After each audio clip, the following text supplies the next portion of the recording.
Hi everybody, this is Pam at the Paper Outpost, and today I came across one of my older journals and I thought I would show you guys how to make it. It's a very simple, very basic journal that I actually made mostly from junk mail, a little bit of fabric, and just some blank pages. It's a writer's journal, and if you can look closely at the outside, it is a painted, faux antiqued, steampunk metal plate design, which is just, this was actually made with a copy paper. That's all it was, just regular copy paper.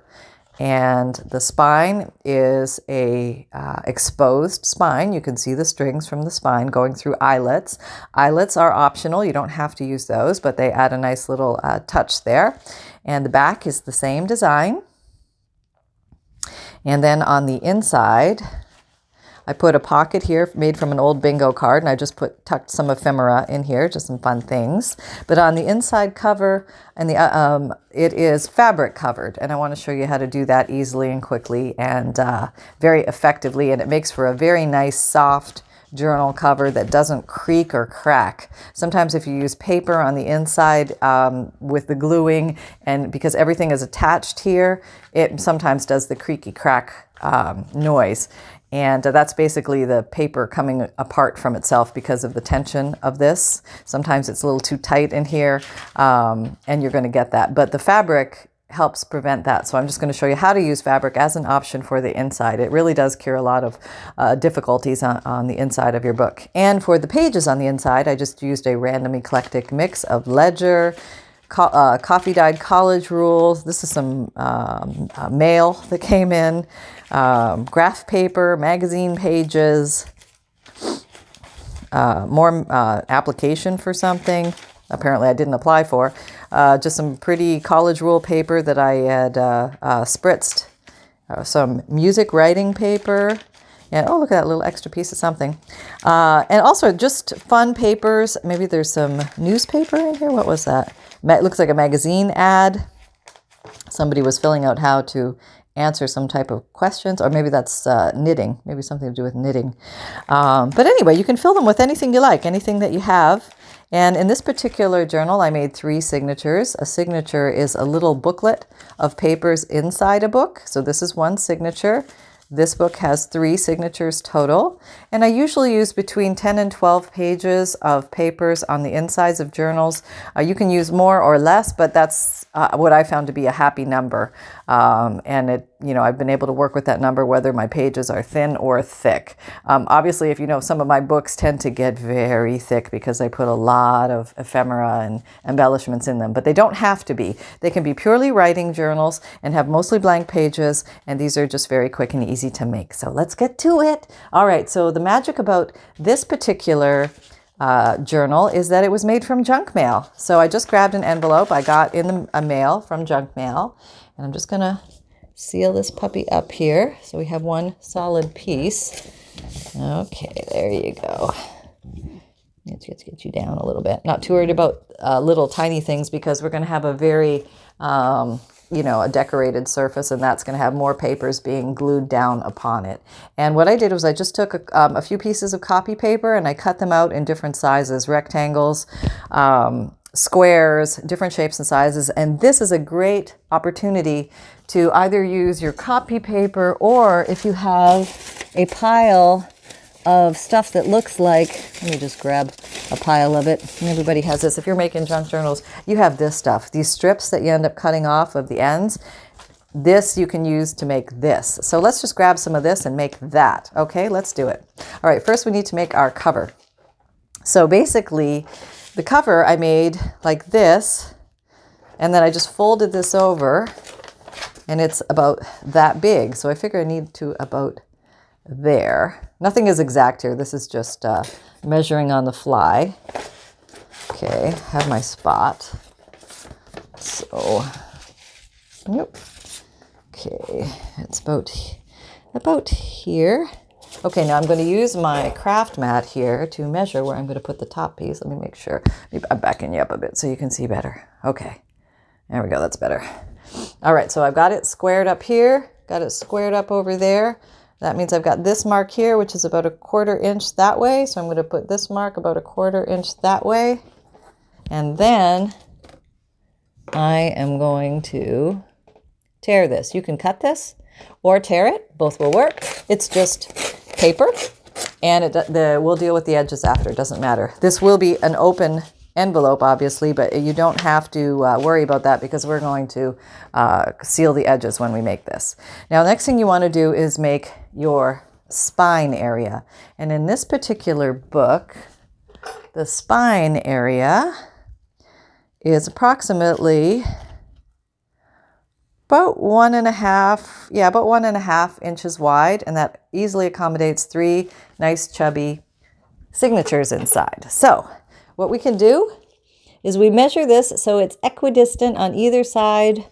Let's see, if we put it in a square, they don't perfectly fit in one square, and there's a little overhang here, so I'm just going to slide this over until there's the same amount hanging over here as over here. Okay, this is me measuring. All right, so now, here we go. Okay, so we're going to count in 1, 2, 3, 4, 5. So this is my middle. I've got 2 squares that are in the middle, and I need 1 inch and, what was that, 1.5 inches. So 1 inch would be here and here, but 1.5 inches would be halfway to here and halfway to here. So that's going to be my spine area that I need. Then I'm going to, can you see down here? Nope, let me move you up. Okay, there we go. All right, so same thing down here. In the middle. Okay, right there. Okay, I'm going to do the same with the marks down here and there. Okay, so now if you have a scoring board, you can just put this on your scoring board and then make some fold lines for your spine. Make sure I have this lined up before I fold. Okay, there we go. All right, there and there. I think we need to go there. And make sure we're lined up. I think I need to be a little bit more over that way. Okay, that looks good. Now I'm just going to use the ruler as my bone folder. This is giving me, or my scoring board, giving me basically the same effect. Then I'm going to use this one, attaching to that one. I'm lining up these 2 little dots, dot and dot, and I'm doing the same thing, folding this over to give my main fold. Okay, so now that I have my book shape. Let's just make sure it's right. If it's not exactly right, I can always shave off a bit. I might be a little bit long on one side, but I'm not going to worry about that right now. I think it's going to be okay. Now, what I want to do is make sure that these folds are nice and crisp. And if you have a bone folder, that's very good to use right here. If you don't have a bone folder, let me introduce you to a makeshift bone folder. It's called your scissors. And you just run it down the back of the fold, and that gives you a nice crisp edge. Do the same thing here. Line everything up. Am I in? Okay. All right. Okay, make sure I got that. Are you all in? Okay, and now I'm going to use this just to give it the old sharp spine edge. There we go. All right, so we have some nice, good folds there. Okay, so now the fun part about this is we can go ahead and use up some junk mail or some old pieces of cutoffs from previous projects. You see that? Where am I in? Yep, okay. All right, there, okay. All right, and so let's flip her on her back, and let's just go ahead and cut some of these up. I'm gonna need regular, so let me get a longer scissor, and we're just gonna do random shapes and sizes. It doesn't matter, some short ones. Maybe you wanna do some that are not quite as fat, different lengths, smaller ones, longer ones. Doesn't matter if they're the same color. It might actually look cool if they're not. You might have a little bit of that coming through in your design. Some longer ones. Let's get a short piece there. Okay, if I could cut straight, life would be a lot better. Okay, so let me just cut some of these up. If they're not perfect, it's not going to matter. This one's a little stiff. I may not use him. I just want to use the soft papers. And this is a great way to blow through some scraps. Okay, me just cut a bunch of these. And actually, why am I cutting one at a time? I could be cutting 10 at a time. All right, right, exactly. Okay, I heard you. I heard you. That makes perfect sense. All right, let me grab some more of this. We're gonna need more. Okay, pulled out a whole bunch more of this stuff. And look at this. This is kind of cool. I don't know if we want this stuff though, so we'll just take that off. Yeah. I've got a few pages of this Collage rule die, and the coffee dyeing is not going to show through that much, so I'm not worried too much about that. It's different lengths, different random, and we can always cut more as we go, depending on what we need. But yeah, you just want to have good variety and lots to work with.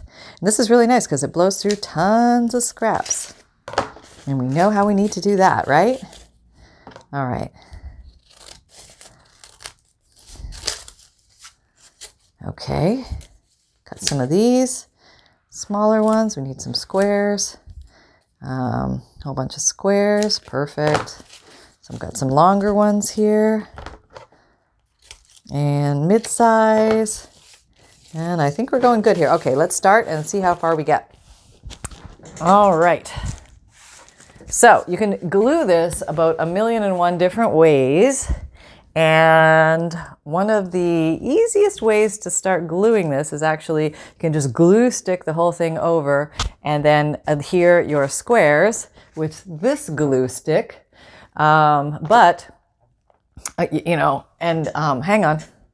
Here is something I haven't pulled out in 101 years. Mod Podge. I hope there's no mold on it. God, I really haven't pulled it out in 100 years. Okay, so I've got my Mod Podge out, and I've got a sponge, and I'm just going to sponge over this. And that's going to give me a nice sticky surface. It's going to make the paper wrinkle a little bit, but I think we should be just fine by the time everything dries. And we've, you know, molded it and this and that, and I think it's going to be perfect. So this is still a little hard from the last time I used it, but that's okay. I should have rinsed it better. And with Mod Podge, you want to put down thin layers, okay? Thin layers are better. And let's say I'm going to do half of this first, and then I'll come back and maybe do more as I get some of this down. I just want to get the ends good, but we're going to put paint and stuff on it, so that's going to help adhere some of the ends as well. We'll go over the spine too. I think we can do that. Am I in? Yes. Okay. Good. All right. So we have that. And I need to make sure at this point that you have a wet nap out, because you're going to need it. You're working with Mod Podge and gluey fingers, and here we go. Ready? Okay, let's do this. Rolling up the sleeves, going in. Okay.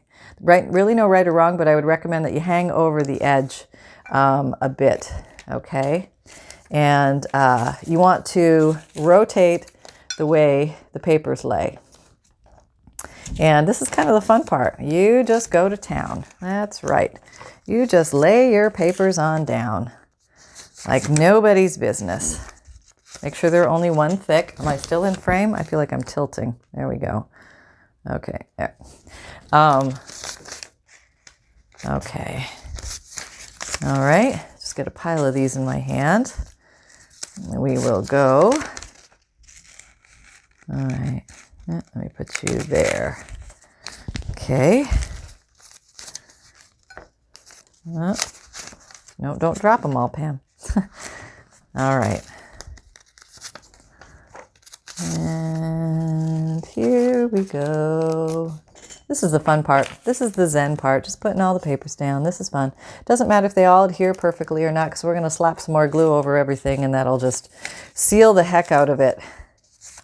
Okay. Hodgepodge tends to be the ticket with this stuff. The more hodgepodge, the more interesting the design. And I think this is totally up to you. And what you want to do is put your basement layer down first, because you can always come back and put stuff on top. And the more angles and the more turns, I think the better, because it creates more of an interesting design. With this, oh, I'm dry already. See, I need to put a little more in there. Okay. It doesn't matter if you go over to the top of the other stuff, because it's all going to be glued down.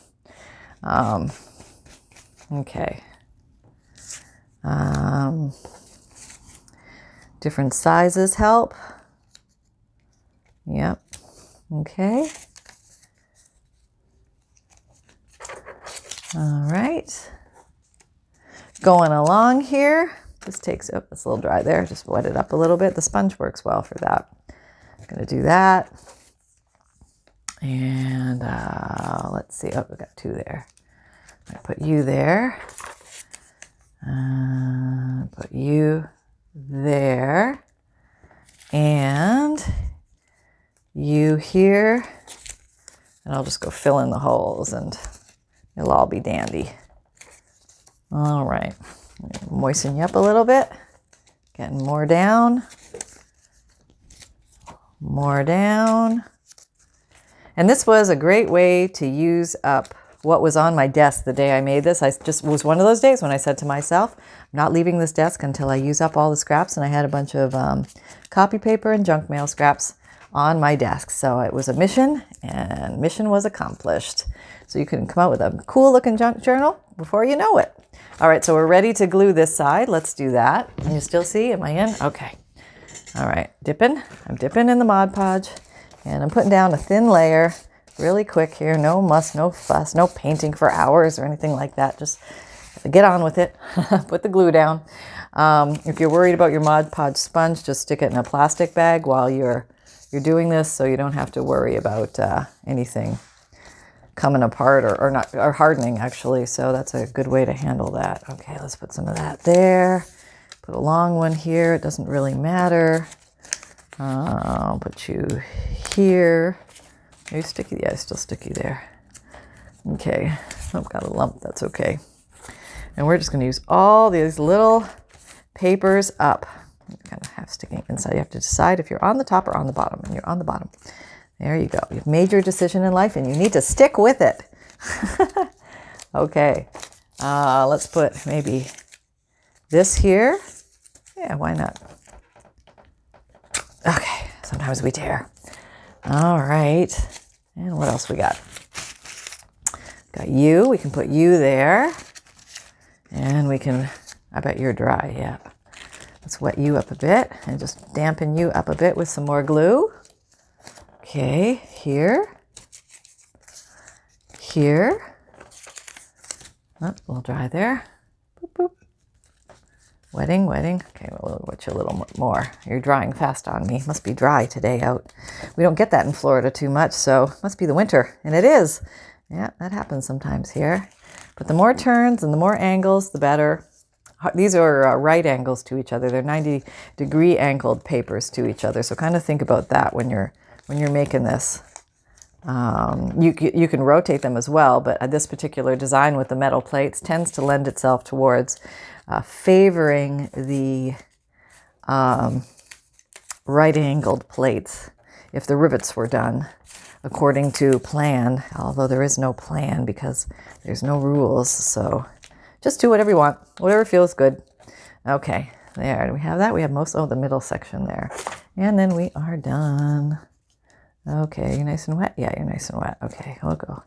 Doesn't matter what these papers look like because I said they are going to be covered with paint and gesso and fun stuff like that. So that will cover up a lot of the design. So a little of it may show through because we are working with lined papers and this and that. You could put a lot of gesso on it and make it purely white, but we shall see as we go what the design calls to us. Let's see, you want to go that way, don't you? Okay, so now I think I'm going to go over everything with a light coat of the Mod Podge just to adhere down all the little flyaways. Oh, you flew away. You came right off. That's okay. Okay. Oop, and down you go. You can use a paintbrush for this too. I just prefer the sponge myself, and just put a little glue on the back that helps it lay down flat if you have that going on. And down we go. Down. All right. All right. I've glued you down. And yes, I'm getting this all over my craft mat, and I will need to clean it up after. Made a nice little job for myself.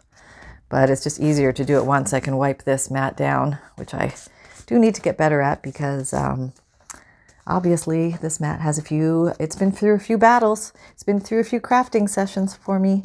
And I don't really want to fold there because Metal plates don't necessarily have a fold, but it's okay. I'm not going to freak out over a wrinkle, but I don't think I have to have the wrinkle there. I think I can get it out because everything's still really wet. Okay, there we go. And here, just getting this area down. Okay, there we go. All right, just stick anything down that's not sticking. Okay, there we go. Okay, buddy sticking? I'm doing the finger test now. I can go and feel what is not stuck. That's a nice way to go in with the end. You can even dip your finger in a little bit of Mod Podge and just, cure all ills that way. Anything that's sticking up, just stick it down. Yep. Okay. Now, the next part I'm going to do is I'm going to dry this with my dryer. You can air dry this. You can walk away and have a snack and have a grand old time and come back and this will all be nice and dry.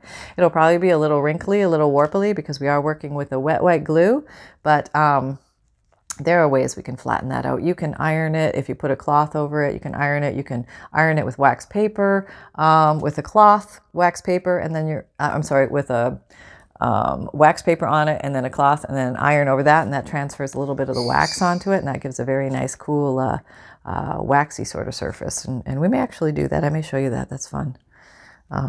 Okay, just something fun to play with. Okay, so I'm going to pull out my blow dryer, and I'm not going to torture you with the blow dryer sound. Let me just do that. Let me just... Oh, that's not my wet wipe. That's my dry wipe. Here's my wet wipe. Okay, so I will do that. I'll get it started. You can see what I'm doing, just using a heat gun. And I'm going to blow dry this, and I'll be right back. Okay, so what we're going to do, I've dried it. It's all nice and dry, and I wasn't snacking. I was working the whole time. And I wanted to show you that there are some spots that are not covered, but that doesn't matter because we are going to be colorizing the whole top, and you won't be able to tell what is the actual background versus a plate. So it's going to be just fine. Now what we're going to do is we're going to flip it over, and we're going to recrease our folds just so we're clear about where our spine is so we can see them. That's kind of helpful. Okay, we did that. So now we can see that on the back. See that? That's helpful. And now we're just going to put something on the inside here. And there's many ways that you can adhere fabric to your base. And one of the ways is something called Yes Paste. Yes Paste is it's an all-purpose stick flat glue. So I would say it's almost like glue stick in a jar or wallpaper paste. That's the consistency of it. The thing about Yes Paste, it's a very old product. It has been around forever. First of all, heard it from Frugal Crafter. She recommended it, and I've tried it, and I thought it was pretty good. But basically, it gives you time to move things around, and then it slowly dries, and you've got room to slide things around, time to slide things around a little bit. But what I'm going to use, other alternatives, you can use Fast Grab Tacky Spray by Aleene's. You just I would recommend doing this outside because this stuff stinks, and this tacky spray kind of goes in a cloud and it gets everywhere and everything is tacky sticky. So you really want to have a good, well-ventilated environment to do that. This stuff, I don't smell anything. Okay, with the Yes Paste. So I would use this. It grabs great. It's great for fabrics too because it'll just stick down and adhere it for you right where you need to, and it's very fast and it's instantly dry, so there's no drying time there. You could also put Mod Podge down here and just glue your fabric to that, although the Mod Podge is a wet white glue and it might come through your fabric, so you might get some spotting. Just some thoughts. Okay, so this is, it looks like a glue stick, right? Just in a big jar. So basically, I'm just going to get that to go down. But the easiest way to apply it is this old trick. You just get a card from the mail or an old credit card or an old gift card, and you just smear it. And you just want to do this little thin, get your corners good. Yeah, and down you go, getting those edges nicely. And I'm getting it on my craft mat, which I wiped off all the white glue. Aren't you proud of me? I actually did it. Yeah, I'm getting better at that, sort of. Not really. Okay, we got that going. And we're going to put this little blob here. You don't need, well, you need enough to cover it, but you don't need it 7 inches thick. I mean, don't goop it on where you're going to be here till 100 years from now waiting for this stuff to dry. But the nice thing about it, you don't really need to wait too long. You can carry on once you get your fabric in its position. Okay, so I'm going to get my little wet wipe. Oh, you've tilted on me again. I think I'm yanking on the microphone cord. Okay, so I probably should have cut this first, but let's just put it down. All right, I'm going to put this down here. Now I have time. See how I had time to move that? Just stick it down and we're down. Okay, so that's pretty much that. And that's going to dry with time. The complete grab over time is going to be stronger, but I can still work with it right now. It's not coming through. That's the nice thing about it. And you really don't get a lot of wrinkles when you work with this stuff. So this is good for the outside cover and the inside cover. I got a little pink string. Okay, so what I'm going to do, I'm going to go around and just quickly, can you see what I'm doing? Let me see. Okay, whoops, sorry. I'm going to, see, it hasn't totally adhered yet. It's coming off a little bit, but I'm just going to cut a big square around this so I can get rid of all this extra material without cutting my microphone wire. That would be interesting, wouldn't it? Okay, you get very quiet around here all of a sudden. Okay, I've got that. This is out of the way. And I'm just re-adhering. Not too worried about this because in this particular design, I went around and sewed the edges, and you can do that too with a zigzag stitch. It's a nice way to seal down the edges completely, which is very advantageous. Again, highly recommending everybody get brave and get out there and get a basic sewing machine, even if you get a $20 one at the Goodwill. It just needs to sew paper. Straight stitch and zigzag stitch, all you really need. Okay, so we have that. And now for my next trick, I should have actually trimmed that all off, but I think I can do that now. Yeah, let me do that now. I'm going to go ahead and trim the extra off. So I'm going to follow my white paper, whatever I can see of it. Get the actual shape of my journal here.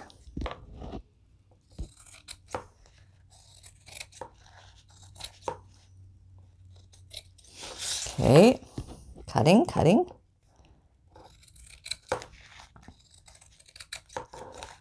You could have trimmed the outside first. That might have been easier.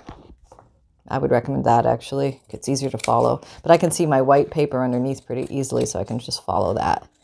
Doesn't matter if it's actually perfect. But there we go. So we have this. And now it's starting to look like the other one a little bit, huh? Yeah. Okay. All right. So now I think what we should do is gesso it up a little bit. And I did have my gesso right here. And I'm going to use that same little card. And whoops, let me get you in frame. Okay, just had to take a swig of water. Old Yappy Pants here is getting a little bit dry in the mouth. Okay, so we're going to use the same technique. We're going to pull some of this out. Yeah. Okay, this is heavy gesso white. There's a link below the video if you're interested. But you can get this at any craft store. Basically thick white paint. And what you want to do is put a thin layer down first. Okay. And the more thin layers of white that you put down, the more opaque it's going to be. So you might have to do a few layers of this. And I will speed this up for you so it doesn't take so long. But I'm just going to put some down. This layment page, making everything whitey. All right. And you can blow dry this. You can heat gun this to help it dry faster. You can put it outside in the sun, help it dry faster. Got a little bit more there. Okay, let me dry this. And we'll see if we need another coat. All right, here we go. Okay, that's almost bone dry. It's still a little bit damp, but I can go ahead and I think I'm going to put one more coat of gesso on this, just so I have a little bit more. So let me go ahead and do that. Just doing the old finger tool technique here. Very expensive, sent in from Canada.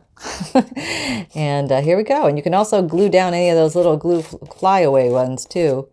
And just putting a layment down. Probably completely lost my spine lines, but I can go ahead and fold them back because I made them nice and sharp and I can see them on the inside. So that'll help with that. Okay.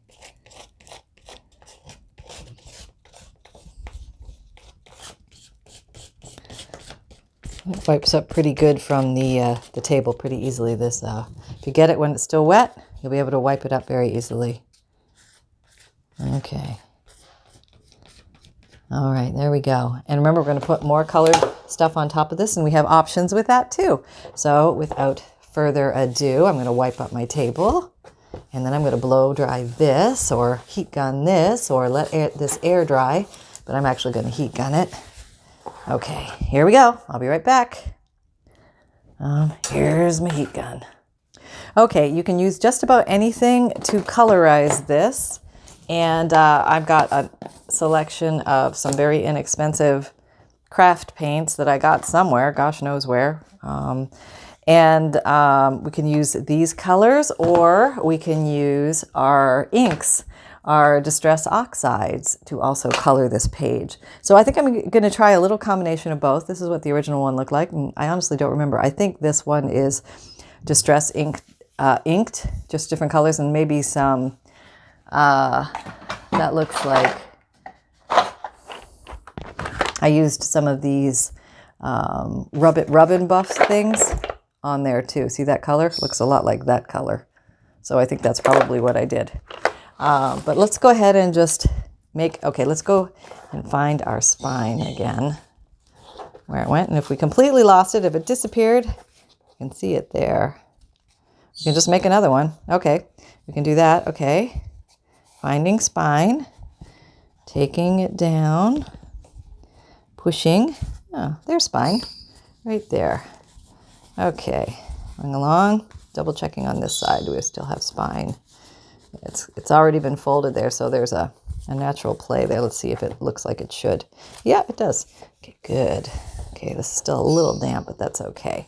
It's better to wait till it's completely dry before you apply your next layer, because everything's just going to work out better. But I'm impatient, so I want to show you. Okay, so let's put down some color, and I think I want some brown. Where's the brown? Here it is. Okay. All right, be breaking open a new one for you guys. All right, and you could do this with...